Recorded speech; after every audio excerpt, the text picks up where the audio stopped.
আমরা রোজা অনেকে রাখি কিন্তু নামাজ পড়ি না, ব্যাপারটা কেমন? না, রোজা রাখা উচিত, যদিও নামাজ সে পড়ে না, কারণ রোজা একটি ফরজ বিধান, নামাজও ফরজ বিধান। রোজা রাখা উচিত, আর সঙ্গে সঙ্গে নামাজ পড়ার চেষ্টা করা উচিত। রোজা হচ্ছে সারা দিনের রোজা মাত্র একটি ফরজ, যদিও অনেক গুরুত্বপূর্ণ ইবাদত, কিন্তু 5 ওয়াক্ত নামাজ 5টি ফরজ। অবশ্যই আমাকে একটি ফরজের প্রতি যদি আমি খেয়ালি হই, তাহলে 5টি ফরজের প্রতিও আমার গুরুত্ব দেওয়া উচিত।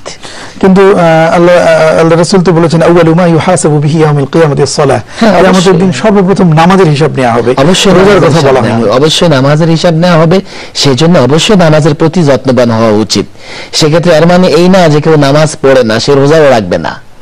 সেটা তো নামাজ না পড়লে তাকে রোজা ছেড়ে দিতে হবে এমন না, রোজা সে রাখবে, সঙ্গে সঙ্গে নামাজের প্রতি যত্নবান হবে, যেহেতু নামাজের গুরুত্ব অত্যন্ত অপরিসীম গুরুত্ব শরীয়তে। নামাজের অবশ্যই পাবন্দী হওয়া উচিত, নামাজ আদায় করা উচিত। আচ্ছা, আরেকটা প্রশ্ন আমি যদি আপনাকে করি, যে এই যে নামাজ তো মানুষকে বিভিন্ন রকম ফাহিশা কাজ বা মন্দ কাজ থেকে বিরত রাখে, এটি হচ্ছে আল্লাহর কথা যে ইন্না সালাতা তানহা আনিল ফাহশাই ওয়াল মুনকার ওয়া যিকরুল্লাহি আকবার।